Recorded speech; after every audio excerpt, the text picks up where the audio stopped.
Coucou, c'est encore moi. Je souhaitais juste vous préciser que si par exemple vous avez du temps et que vous devez travailler mais que vous n'êtes pas vraiment motivé, vous pouvez par exemple créer votre abécédaire. En revanche, il ne faut pas que cela vous prenne trop de temps, hein, car le but n'est pas d'en perdre mais d'en gagner. Alors dans l'exemple, sur l'abécédaire que j'ai créé, j'ai mis un mot, hein, mais vous pouvez soit créer autant d'abécédaires que de matières, soit catégoriser par exemple les personnes importantes constitueront une catégorie, les notions clés une autre, les titres de vos cours une autre, les sujets antérieurs encore une autre, etc. Catégoriser.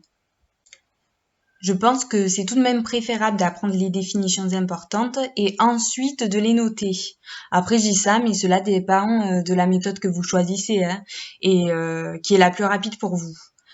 Bien évidemment, hein, si vous mettez par exemple 1 heure à faire ça, mettons, hein, 1 heure, et je sais pas trop si c'est avantageux pour vous. Si maintenant vous mettez 1 heure, mais que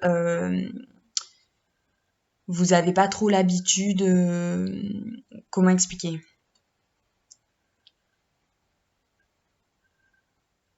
Bon, ça dépend si c'est avantageux pour vous, excusez-moi, hein.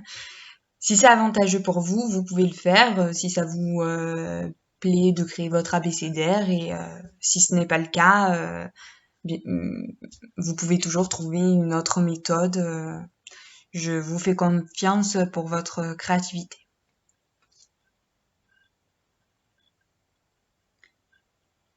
Après, si vous trouvez que c'est une bonne idée, c'est quand même bien d'essayer, hein, pourquoi pas, ça peut changer ou ça peut vous permettre peut-être de réviser régulièrement, surtout si vous le faites de manière régulière, parce que la clé la plus importante, c'est vraiment, vraiment de réviser régulièrement. Et je dis pas ça du tout pour vous embêter, c'est vrai que franchement, pas que ça change la vie, mais pas loin, hein, quand même, à la fac. Après, les autres clés sont importantes aussi. Vous notez les notions importantes et pas seulement, hein. Si vous ne mettez pas trop de temps et que vous aimez bien cette idée d'abécédaire, vous pouvez ajouter d'autres catégories. Par exemple, les arrêts importants, avec les dates précises. Ou ok, juste l'année, mais au moins l'année quand même, hein. Les articles des codes. Après, vous n'êtes pas obligé de les apprendre par cœur, mais personnellement, ça m'a aidé. Mais disons qu'avant, j'avais une meilleure mémoire. Faut que je l'entraîne de nouveau. Fermez la petite parenthèse. Certains articles sont super importants, il faut quand même savoir à quoi ils correspondent.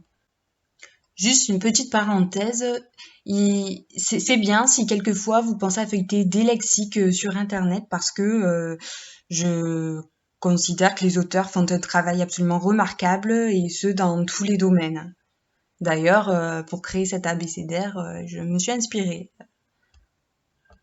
Après, bien sûr, j'ai pris des notions qu'on voit tout le temps, hein. Quel que soit le domaine dans lequel vous étudiez, et si vous aussi vous aimez cette idée d'abécédaire et que vous ne trouvez pas cette solution, alors désolé pour le mot parce que là je parle de solution en chimie puisque j'ai pris l'exemple de la chimie, mais bon c'est pas grave. Donc trop enfantine par exemple, si vous trouvez, vous considérez ceci trop enfantin, vous pouvez aussi en créer, hein. Vous pouvez par exemple avoir autant d'abécédaires que de matières et apprendre les définitions avant de les noter. Je pense que c'est quand même plus important d'apprendre les définitions d'abord parce que sinon je pense que vous mettez beaucoup plus de temps, hein. Et puis je pense qu'au cours de la semaine, vous devez avoir environ 10 mots